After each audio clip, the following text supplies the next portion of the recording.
After the events that led to cult activity, a sacrifice on the Hollywood sign, and getting arrested by the police with a trip to the hospital, the Gorillaz had decided that they needed time to recover as they stayed in their mansion in LA, caring for their little creatures. However, there was one thing that had the band's groupie, Izzy Madeline, all upset, and it was her boyfriend, Murdoc Nichols, kissing the leader of the Forever cult, Moonflower. One night, Izzy was reading a bedtime story to the creatures in their nursery when Murdoc entered the room. And so, Little Red Riding Hood and her grandmother, hey, Izzy, what is it, Murdoc? So, I got this email from Moonflower.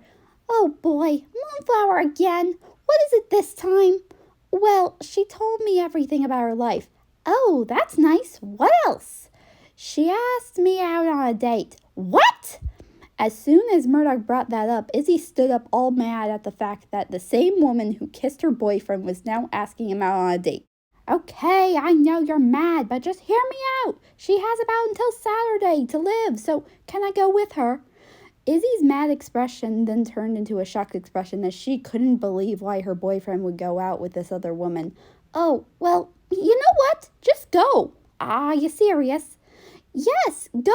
I don't care. Thanks, honey.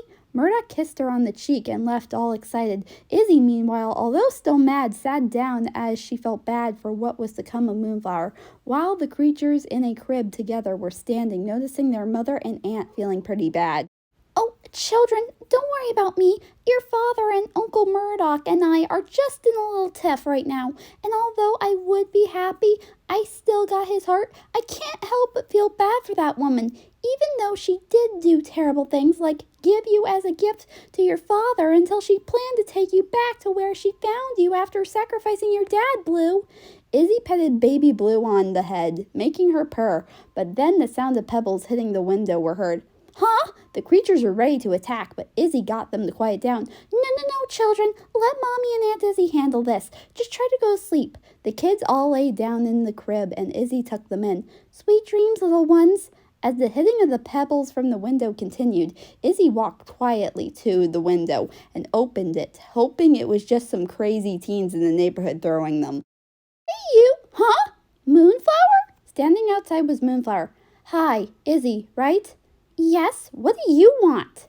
I wanted to ask you about Murdoc. Well, if you're wondering, yes, he got your email and he will happily go on a date with you. Yes, I know, I got his reply, but that's not why I'm here. Then why?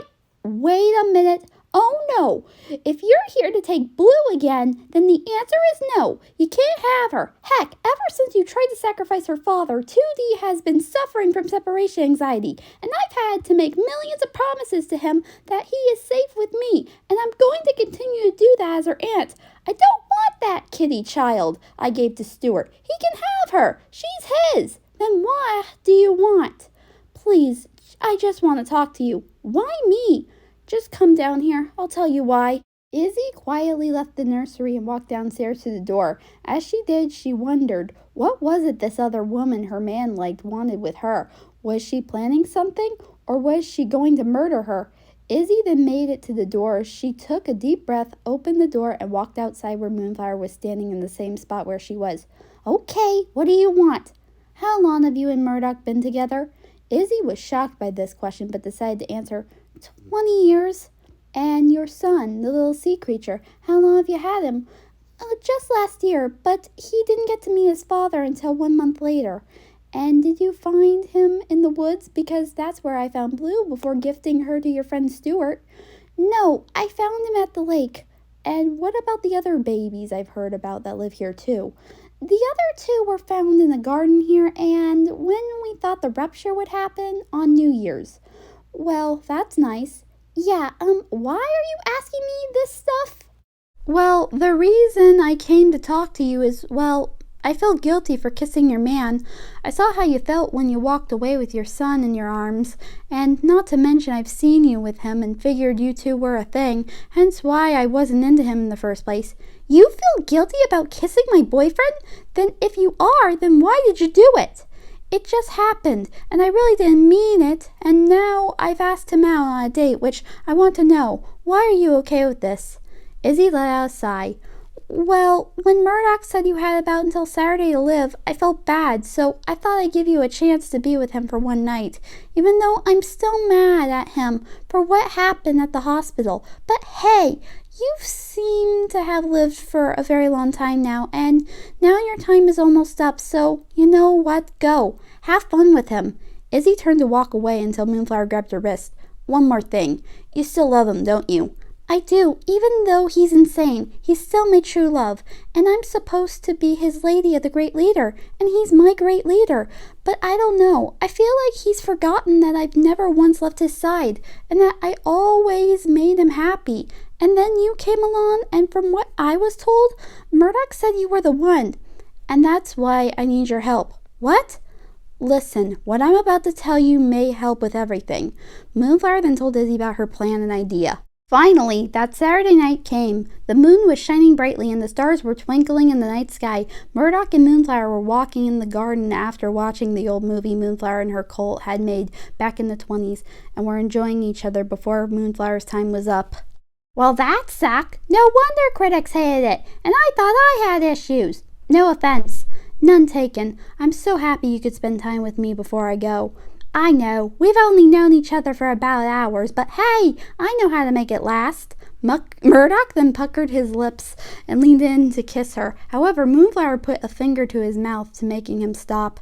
I'm sorry, Murdoc, but I'm afraid it's not meant to be. Yeah, but hey, maybe just one last kiss before, you know. No, I don't deserve you. You already belong to someone else. Someone who you've forgotten who's always loved you. Right, Izzy? Izzy then appeared out of the shadows and into the moonlight. Hi, babe. Izzy? She's the one. You've known her longer than me. She's your lady of the great leader, and the two of you have an adoring son together. You've loved her for 20 years. She deserves you. What do you mean? Am I not good enough? Babe, what she is saying is that you and I are the ones who belong together. She feels guilty about kissing you in front of me and knows that she doesn't belong to you. I do. I've told her everything about our love and how long we've known each other. She's even knew we were an item from the time we came here. Murdoc felt as though he realized what he had done. He even felt bad about it. Izzy, I love you, and I'm sorry. I guess all this time I have forgotten that it was you and not Moonflower. I'm a terrible person, both as a boyfriend and a father. It's okay, Muds. I forgive you, and no matter how many times I come crawling back to you, I'll always be there. Murdoc and Izzy then kissed each other on the lips, as they had finally rekindled their love for one another once again. I'm sorry, Moonflower, but you're right. Izzy is the one. Well, I'm happy I could help, but I'm afraid my time has come. At that moment, her right hand started to turn to dust. What? Already? I'm afraid so. Thank you, Murdoc, and thank you, Izzy. Suddenly, her backside started to turn to dust. But I never got the chance to tell you how much you've made me happy with our time together. Don't worry about me. I'll be fine. And besides, you got Izzy. She'll always make you happy, like she already has. I love you, Murdoc, but you're not mine. Take good care of Izzy, and your son as well. As Moonflower continued to fade away, Izzy held Murdoc's hand. Then all that was left was dust. Izzy and Murdoc just stood there in silence after witnessing what just happened in front of them. It's over. You're right. I guess she was right. You're the one. And I always have been. Come on, honey, let's go home. While still holding hands, Murdoc and Izzy walked back to their LA home where their friends and son were. But after that event, Murdoc got an urn of Moonflower's ashes that he continued to keep in the mansion. And Izzy didn't mind it one bit, as she now remembered Moonflower as the woman who helped her man realize she was his true love.